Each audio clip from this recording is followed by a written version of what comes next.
다니엘서 2장 28절 우리 힘차게 샤우팅합니다. 시작. 오직 은밀한 것을 나타내신 이는 하늘에 계신 하나님이시라. 그가 느부갓네살 왕에게 후일에 될 일을 알게 하셨나이다. 왕의 꿈 곧 왕이 침상에서 머릿속으로 받은 환상은 이러하니라. 오직 은밀한 것을 나타내실 이는 하늘에 계신 하나님이시니라. 그가 느부갓네살 왕에게 후일에 될 일을 알게 하셨나이다. 왕의 꿈 곧 왕이 침상에서 머릿속으로 받은 환상은 이러하나이다. 오직 은밀한 것을 나타내신 이는 하늘에 계신 하나님이시라. 그가 느부갓네살 왕에게 후일에 될 일을 알게 하셨나이다. 왕의 꿈 곧 왕이 침상에서 머릿속으로 받은 환상은 이러하나이다. 다니엘서 2장 28절 말씀. 아멘. 할렐루야.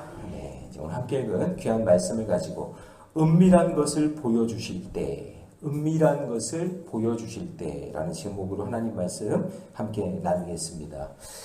자, 다니엘서 2장에 등장하는 중요한 인물 중에 한 명이 느부갓네살 왕입니다. 우리 인생을 보면은 항상 느부갓네살 왕 같은 존재가 있습니다.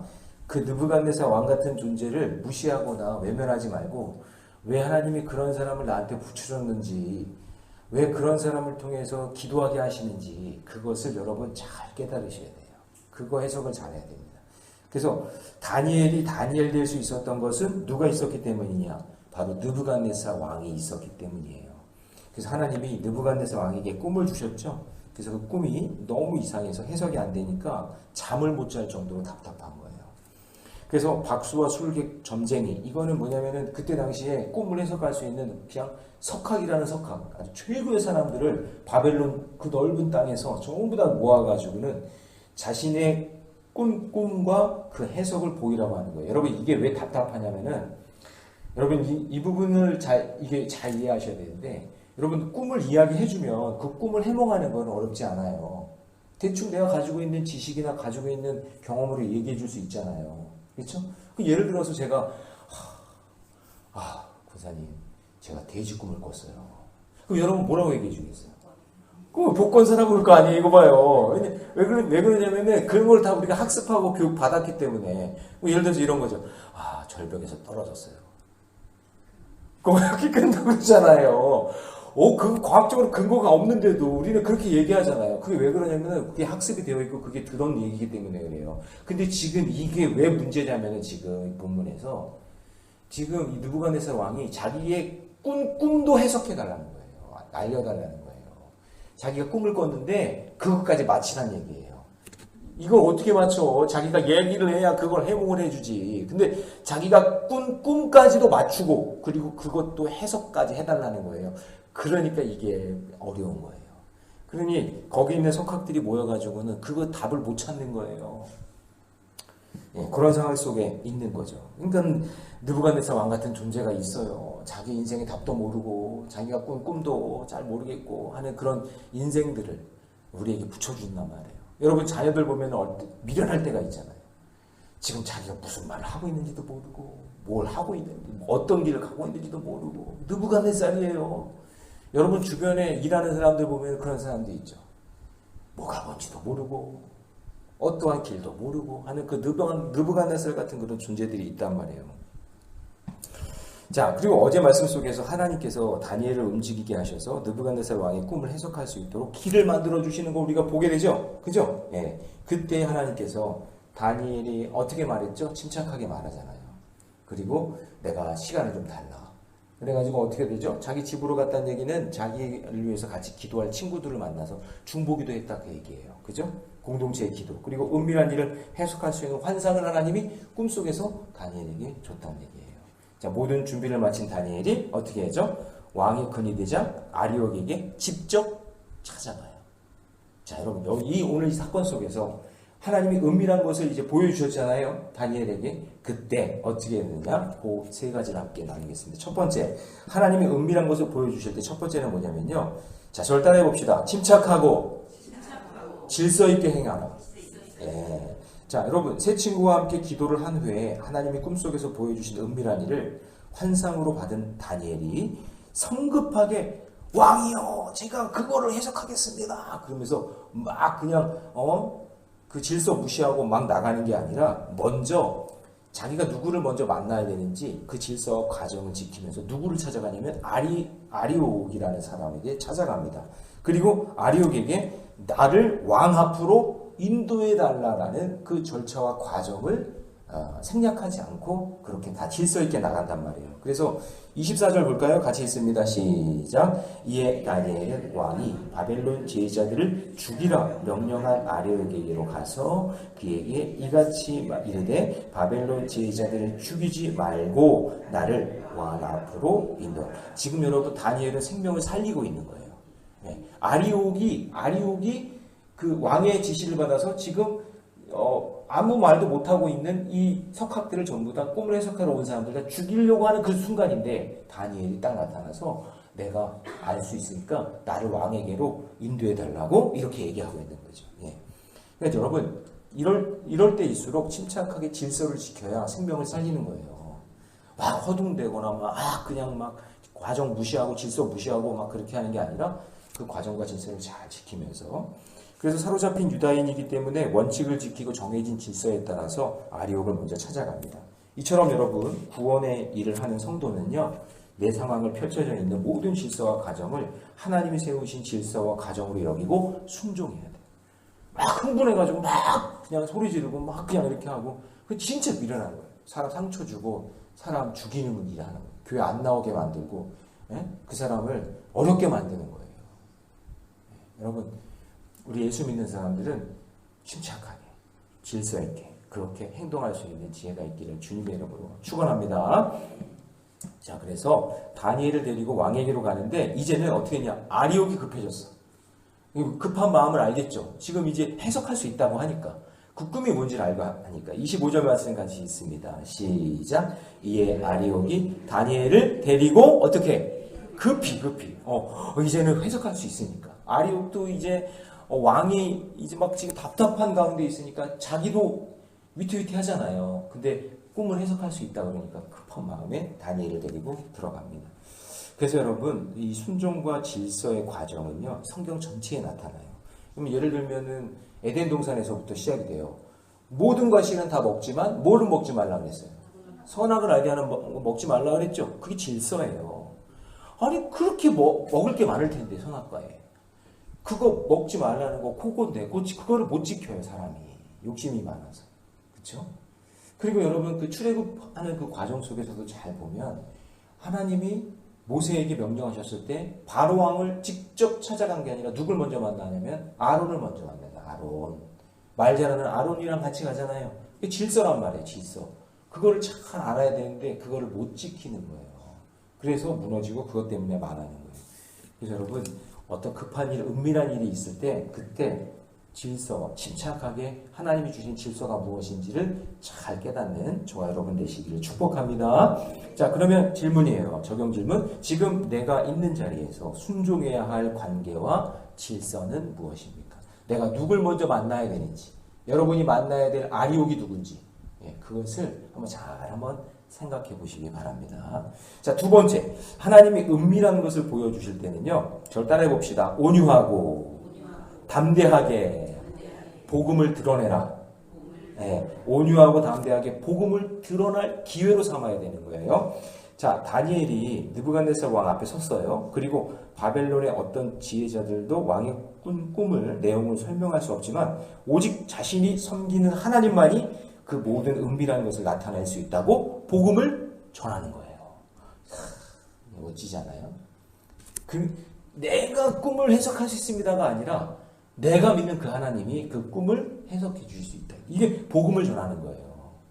그러니까 여러분 이런 거죠. 내가 어떤 일이 있어요. 그럴 때 힘들고 어려운 문제가 터졌는데 그때 여러분들이 위해서 도와줄 수 있을 때 그때 하나님께서 내가 믿는 그 하나님이 당신을 도우라고 하셨어요. 우리 하나님께서 저에게 당신을 도울 수 있는 시간과 여건과 물질을 주셨어요. 이렇게 고백할 수 있어야 된다는 거죠. 그래서 27절에 보면 다니엘이 왕 앞에 대답하여 이르되 왕이 물으신 바 은밀한 것은 지혜자나 술객이나 박수나 점쟁이가 능히 왕께 보일 수 없으되 이건 다 사람이 하는 일이고 자, 28절 같이 읽습니다. 시작. 오직 은밀한 것을 나타내실 이는 하늘에 계신 그렇죠. 하나님. 복음을 드러냈다 그 얘기예요. 다니엘 자기 자신을 드러낸 게 아니라 자기를 자랑하는 게 아니라 누구를 높였다는 거예요. 하나님을 높였다. 그래서 다니엘이 왕 앞에서 그 꿈을 해석할 뿐만 아니라 자기 자신의 신앙의 고백까지 할 수 있었다는 거예요. 그래서 여러분 누구 앞에서나 온유하면서도 담대하게 주의 복음을 전할 수 있게 되기를 바랍니다. 여기서 여러분 온유한다라는 이 표현은 뭐냐면 온유라는 것, 성경 속에서 말하는 온유는 뭐냐면요. 고난과 아픔 속에서도 하나님을 바라보는 거예요. 그러니까 다니엘의 그 태도가 지금 어떤 태도냐면 버버버버 떨면서 막 이제 죽었네 그게 아니라 어떤 사건과 사고나 고난 앞에서 하나님께 기도하고 하나님께 영광 돌리려는 아주 적극적인 그런 모습이 바로 온유한 모습이에요. 여러분의 삶에도 그런 상황이 올 수 있잖아요. 내 힘으로 안 되는 그런 답답한 상황과 고난이 찾아왔을 때 그때 여러분 막 덜덜덜 떨거나 두려워하거나 외면하거나 피하거나 도망가는 게 아니라 정말 온유한 마음으로 하나님을 바라보고 이것이 하나님께서 이루어 주실 일이고 하나님께서 해결해 주실 것을 믿고 기도하면서 나아가세요. 그럴 때 하나님이 새로운 길을 열어주실 줄로 믿습니다. 자, 적용 질문 드립니다. 내가 하나님을 향한 신앙 고백으로 복음을 전할 사람이 누군가? 나한테 지금 닥쳐있는 이 아픔과 어려움과 고난 속에서 내가 하나님을 높일 수 있는 그런 사건과 일들은 무엇인지를 한번 생각해 보시고 오늘 누구를 만나든지 그 일들 가운데 관계 속에서 하나님을 높일 수 있는 저와 여러분 되시기를 축복합니다. 자, 세 번째, 하나님이 은밀한 것을 보여주실 때 저를 따라해 봅니다. 장래의 일을 위해 회개를 선포하라. 네, 자 봅시다. 드디어 하나님은 다니엘을 통해서 하나님을 믿지 않는 이 느부갓네살과 바벨론 사람들에게 하나님이 천지를 주관하시는 전능하신 하나님이라는 것을 증명할 기회가 온 거예요. 마치 다니엘이 느부갓네살 왕의 마음속에 들어가 있는 것처럼 그의 생각은 정확히 알고 이야기를 하는데 자 29절에 보니까 왕이 침상에서 장래일을 생각하실 때 은밀한 것을 나타내시는 이가 장래일을 왕에게 알게 하셨사오니. 자, 이게 무슨 얘기냐면요. 이런 거죠. 잘 보세요. 지금 장래일은 뭐냐면은 이 느부갓네살에게 있어서의 이 장래일은 두려움이에요. 두려움. 왜냐? 여러분 한번 그냥 상식적으로 생각을 해보세요. 이거는 그렇게 어려운 문제가 아니에요. 지금 패권을 차지하고 엄청난 땅을 유지하고 있는 이 느부갓네살이 왕이 된 지 3년이 됐어요. 그리고 너무나 넓은 땅을 갖고 잘하고 있어요. 근데 갑자기 마음에 두려움이 와요. 어떤 두려움일까요? 이런 사람들의 두려움은 어떤 두려움일까요? 내가 언젠가는 이 넓은 땅도 또 내가 했던 방법으로 내가 공격당해서 이 땅을 빼앗길 수 있고 왕의 자리를 노리는 사람이 얼마나 많을까? 나도 내가 그렇게 폭력을 쓰고 전쟁을 통해서 이 자리를 내가 차지한 것처럼 누군가가 또 그런 방법으로 인해서 내 자리를 뺏지 않을까? 그런 두려움과 공포가 있지 않겠어요? 그거는 불보듯 뻔한 거예요. 그런데 그 장래일을 생각할 때 은밀한 것을 나타내신 그런 장래일을 보여주신 이가 있다는 거예요. 여기서 그 보여주신 이는 하나님을 이야기하는 건데 그 장래일을 왕에게 알게 하셨다. 이게 여러분 이게 얼마나 긍정적인 표현이냐면은 당신이 지금 두려워하고 지금 힘들어하고 지금 어려워하는 일을 하나님께서 장래일을 미리 보여주셨다 그 얘기예요. 그러니까 여러분 그 마음을 지금 만져주고 있는 거예요. 다니엘이 왕의 마음을. 당신 그 마음 두려워하는 마음을 하나님이 미리 보여주신 거다. 자 됐죠? 자 30절 말씀 같이 있습니다. 시작. 내게 이 은밀한 것을 나타내심은 내 지혜가 모든 사람보다 낮기 때문이 아니라 오직 그 해석을 왕에게 알려서 왕이 마음으로 생각하던 것을 왕에게 알려주려 하심입니다. 자, 여러분 저를 보세요. 이게 지금 당신에게 그 꿈을 주신 그분께서 하나님이죠. 하나님께서 당신에게 이제 앞으로 어떤 일들을 미리 보여주시려고 그 마음을 그 꿈을 보여주신 겁니다. 그러면서 이 다니엘의 말 속에 이 느부갓네살의 두렵고 떨리는 그 마음을 만져주는 그런 긍정적인 메시지가 담겨져 있는 거예요. 여러분 오늘 여러분들이 오늘 누굴 만나든지 어떤 사람은요 막 공포 분위기, 막 두려운 분위기, 막 근심 걱정의 그런 걸 만드는 사람이 있어. 조장하는 사람. 아직 일어나지도 않았는데, 아직 그냥 아무 일도 없는데, 그냥 막 괜히 뭐 어떤 일이 일어난 것 같이, 막 그냥 자기가 아는 것처럼, 뭐 그냥 포장하고 막 그렇게 만들어가지고는 막 그냥 사람들을 꼼짝 못하게 말로 그렇게 두려운 상황을 만드는 사람. 근데 지나고 나면 아무 일도 안 일어났는데. 여러분 우리가 전능하신 하나님을 믿는다면 할렐루야. 네. 우리 성도의 길, 우리 인생의 길을 함께 책임져 주시지 않겠어요? 네. 그래서 지금 다니엘이 이 느부갓네살의 왕의 마음을 만져주고 있는 거예요. 그래서 여러분 이 다니엘의 꿈 해몽을 잘 생각해 보면 어렵지가 않아요. 사람이 꿈을 꾸는 이유는 무언가 결핍이 있기 때문이에요. 아까 돼지가 꿈속에 나오면 왜 복권을 사라고 그래요, 여러분? 그게 뭐냐면은 그게 계속 내려오는 내용 이야기 속에 여러분 그걸 과학적으로 어떻게 증명해요? 저는 돼지 꿈 꿔봤는데 뭐 아무것도 없던데요, 제 인생에는? 여러분 그게 뭐냐면은 뭔가 물질적으로 힘들고 어려운 사람들에게 있어서 그런 꿈을 꾸게 되면 희망과 소망을 바라는 그 물질의 결핍이 있기 때문에 그런 꿈인 거 아니겠어요? 아이들이 자고 일어났는데 막 절벽에서 떨어지는 꿈을 꿨대요. 그러면 그거를 놓고 야 너 이제 죽을 거야 그렇게 얘기하는 게 아니라 야 너 키 크려고 그래, 너 키 크려고 그러는 거야, 이렇게 얘기해주는 그런 게 여러분 해명이잖아요. 긍정적으로 말해주는 거잖아요. 그렇죠? 그 여러분 예를 들어서 막 그냥 까마귀가 오늘따라 막 울어. 그러면은 부정적으로 얘기하는 사람은 어떻게 얘기해요? 누가 죽었나? 막 죽는데 막 이렇게 얘기하잖아요. 그게 아니라 예수 믿는 사람은 어떻게 해석해야 되냐면 오늘 하루 하나님께 기도하면서 조심해야겠구나. 이렇게 해석할 수도 있는 거잖아요. 근데 우리는 자꾸 다 부정적으로 안 좋게 악의적으로 해석하고 잘못되게 생각한단 말이죠.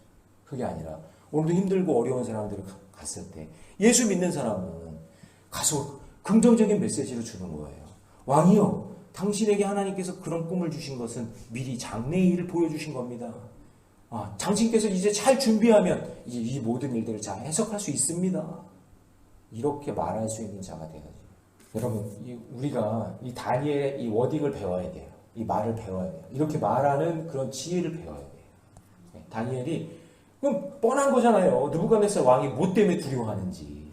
이 패권을 그런 방식으로 다 얻었으니까 자기도 그렇게 뺏길 수도 있다라는 그런 두려움이 있는 거 아니겠어요? 그걸 본 거예요. 그러니까 여러분 그런 영안이 열리시기를 주님의 이름으로 축복합니다. 네. 그래서 여러분 저는 이런 생각이 들어요. 우리가 자 보세요. 우리 뼛속까지 죄인이라는 말 들으면 기분이 좋아요? 좋아요? 네. 여러분 이게 잘 보세요. 뼛속까지 죄인이란 말은요 이상한 게 아니에요. 절 따라해봅시다. 뼛속까지 죄인인 것이 축복이다. 네, 축복이에요.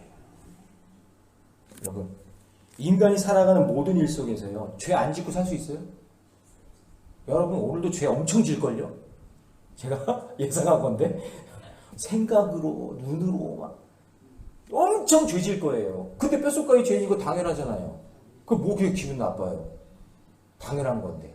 그러면 당연하니까 우리는 뭐 해야 돼요? 뼛속까지 죄인이니까. 그렇죠. 그래서 회개가 기쁨인 거예요. 내가 회개할 수 있구나. 내가 뼛속까지 죄인이니까 내가 회개할 수 있는 거구나. 그러니까 내가 그게 기쁜 거예요. 그러니까 여러분 이게 얼마나 긍정적이에요. 뼛속까지 죄인이라는 거는 내가 죄인이구나, 들통났구나 해가지고 그냥 창피하고 쑥스럽고 그냥 그게 기분 나쁜 게 아니라 그냥 여러분 그냥 뼛속까지 죄인인 게 너무 기쁜 거예요. 나는 너무 감사한 거예요. 왜냐? 나는 회개할 수 있어요. 회개하면 주님께 더 가까이 갈 수 있으니까. 죄인인 게 기분 나쁘세요? 그러니까요 이게 해석이 되는 거예요 이게. 그러니까 다니엘이 그런 마음인 거예요. 그 마음속에 두려운 마음과 답답한 마음과 근심 걱정이 있는 게 우리는 그냥 당연한 거예요. 우리는 그냥 살면서 있는 게. 그런데 다니엘은 지금 누굴 바라보고 있는 거예요? 하나님을 바라보는 거예요. 하나님께서 당신에게 그런 마음을 줬으니까 빨리 거기서 뭐 하라고요? 회개하고 돌아오라고. 회개할 기회를 주는 거예요. 느부갓네살에게도 회개할 기회를 주시는 거예요. 우리에게도 회개할 기회를 주시는 줄로 믿습니다. 그래서 여러분 회개가 기쁨이에요. 여러분 그 회개할 기쁨을 누리시기 바랍니다. 적용 질문 드립니다. 나는 말과 행실로 하나님의 뜻을 겸손히 드러내며 회개를 촉구하는 사명을 감당하고 있습니까? 여러분, 여러분의 삶을 통해서 그 회개의 놀라운 은혜의 역사가 여러분의 말을 통해서 긍정적인 역사를 통해서 드러날 수 있기를 주님의 이름으로 축원합니다. 기도하겠습니다. 사랑의 하나님, 오늘 우리에게 말씀하십니다. 주님, 하나님의 은밀한 것을 보여주실 때 그때에 침착하고 질서 있게 행하게 하시고 온유하고 담대하게 복음을 드러내게 하시고 장래일을 위해 회개를 선포할 수 있는 믿음의 사람들이 다 되게 해 주옵소서. 환난과 고난이 찾아왔을 때 우리가 속한 공동체 안에서 관계와 질서에 순종하며 주께서 맡기신 구원의 일을 겸손하게 감당하게 하시고 언제 어디서나 누구 앞에서나 내가 믿는 하나님을 지혜롭게 고백하며 복음을 전할 수 있게 하여 주옵소서. 주님, 내가 뼛속까지 죄인이라는 것이 기분 나쁜 것이 아니라 내가 회개할 수 있는 기쁨을 얻는 놀라운 하나님의 사랑의 메시지임을 깨닫게 하여 주시고 오늘도 범죄하는 일상 속에서 있을 때 내 죄가 보이게 하여 주시고 깨닫게 하여 주시고 날마다 회개하는 내를 경험케 하여 주옵소서. 이 모든 말씀 우리 주 예수님의 이름으로 기도하옵나이다. 아멘.